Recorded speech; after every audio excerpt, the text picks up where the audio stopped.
Alright, so if you guys watched my last video, I did bring up and I have these JANK,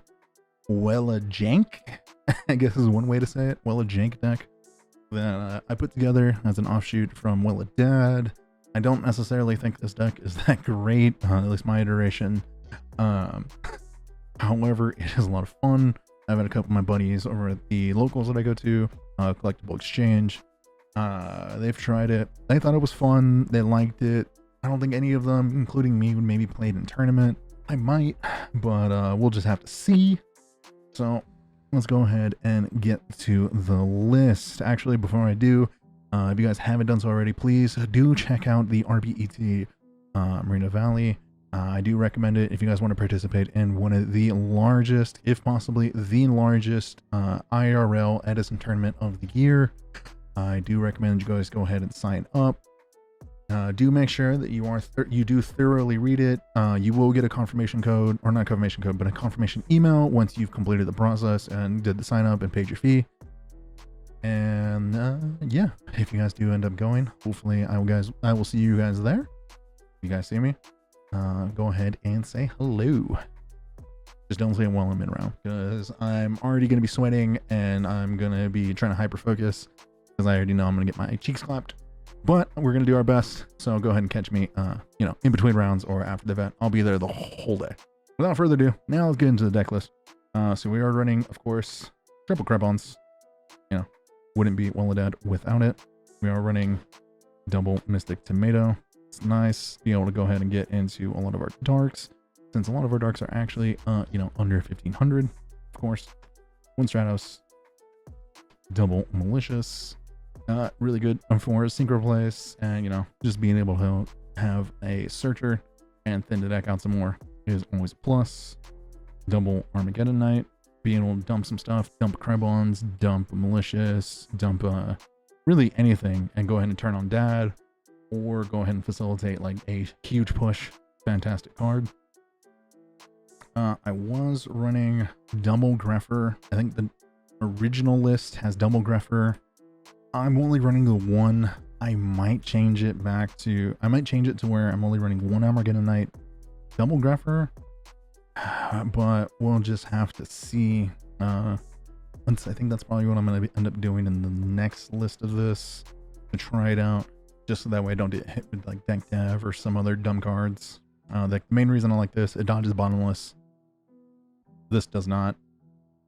Let's see, we got the one Sangan, one Gorse, one Plague, the beautiful ulti Dad.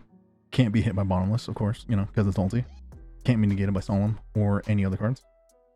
Now here's one of the differences, is that I'm running the hamster plus triple Raikou setup.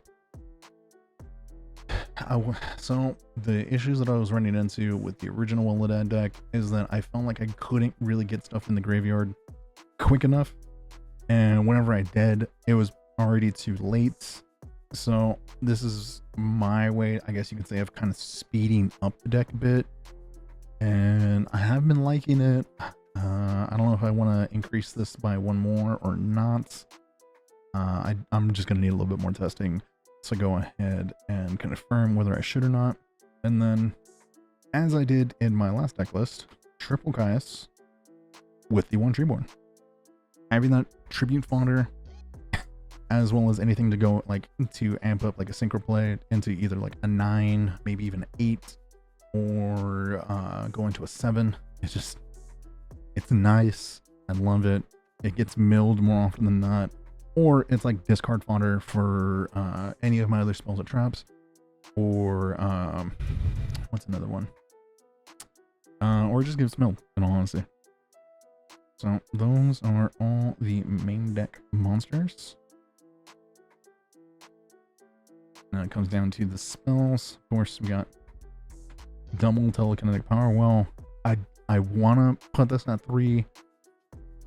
I just don't know what to take out to facilitate that third copy. And I mean, if I mill both of them, it sucks. Oh well. If I don't, it's nice to be able to have just the one copy. More often than not, the one copy is just enough. The one mind control. Level 1 brain control. Got a lure, Rhoda. And of course, the one smashing, because no one expects it at all. No one's ready for the singular smashing in game 1. Feels amazing. And then we got the MST and the emergency teleport. As you guys can see, I'm not running heavy storm. I do have it in the sides for game 2 and 3. More often than not, I feel like I lose to like a main deck oppression or like a bottomless or some other dumb speller trap that's in the back row, because a lot of people only set 1 nowadays. So this is just a nice way to just go ahead and hit it in the draw phase, hit it in standby, and then I can kind of base how the rest of my turn's going to go off of that. And then when we come down to traps, double D prism, card's busted. There's nothing else I really need to say about this card. It's fantastic. It sucks that it targets, but you know, it is what it is. Let's just go ahead and get rid of problem cards. We got the singular dust, threatening roar, because a lot of so I added this in actually because it felt like so many times I would just get, they would push, I just needed to like stall for one more turn, and then they would like all in me right then and there, and then I'd be like, well, shit, I could have won next turn. So 30 worms in there. It's also nice to go ahead and just dust a card. In fact, like, especially if like they heavy storm you or they MST me, and then I'm like, okay, so like I'll have this set, and then it'll be like MST, and I'll be like chain. I'd be like, okay, and I'll be like effect a set, and then I'd set like, let's just go ahead and say D prism, or you know, maybe one of my many other trap cards, and they're just like, well, that sucks. So now either they're going to heavy it, or they're going to commit even more resources to try and pop that back row. We are running the 1 Reiki break. Return in the main. I had this in the side. I put it back into the main. It's a fantastic card. Great card. Helps with pushes. Absolutely insanely busted. It's a win more card, but you know, fuck it. Feels great. You got the 1 Solemn, 1 Torrential. Now we come down to the extra deck. We got Blue Horse. We got the Black Rose, Red Dragon, Stardust, Bryonic. We got Thought Ruler. Okay, so right now I'm thinking about upgrading this to 2, maybe even 3 in the extra deck. The amount of time this card has just outright won me the game, or just got me out of like a pickle because I'm like low on life points, and I'm like, well, I need some LP. Swing in, heal, or like I swing in and I have a read that has like a deep prison, and then I'm like, all right, I'll pay the 1,000, and then I'll go ahead and gain all that back off your monster. Ridiculous. It sucks when it gets like torrential or bottomless or something like that, which is nice, which is why I wanted to run the second one. Same reason I kind of had my other quick draw deck, to where when the first Titanium gets bottomless, it just feels terrible, or they get rid of it. So having like an additional copy where I actually really love this card, I just want to add a second. So then we got Dargon, Magical Android, Flame Veil, YGO. This is only just in here as like a piercing 6.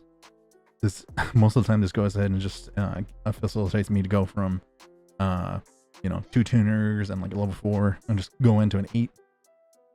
What this actually has like done a lot of work for me. These 2 are actually coming out because I haven't really figured out what I'm gonna put in.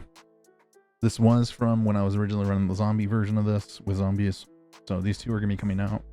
We got the Armory Arm, got the Mistworm, YGO, Colossal, and the Ally of Justice, Catastor.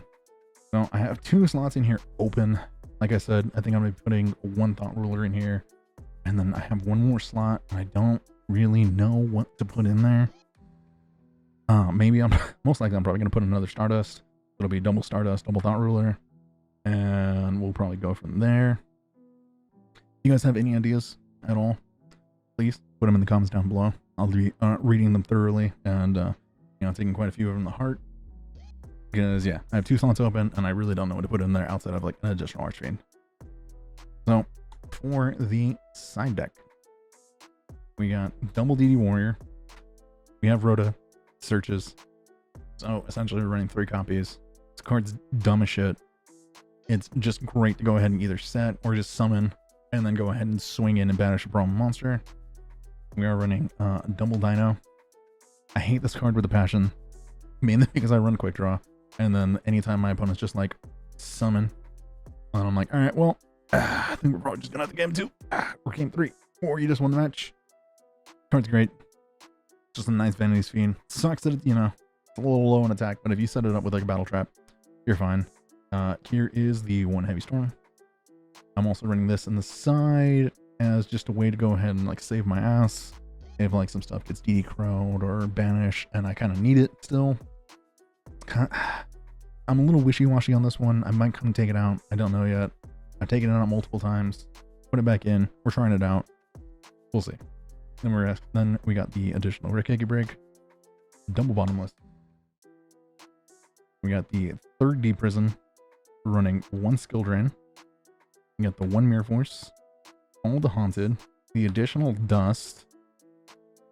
And I kind of just threw this in here as like a...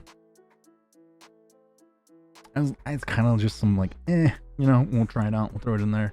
It hasn't come up mainly because I haven't drawn it. But in theory, it's kind of nice.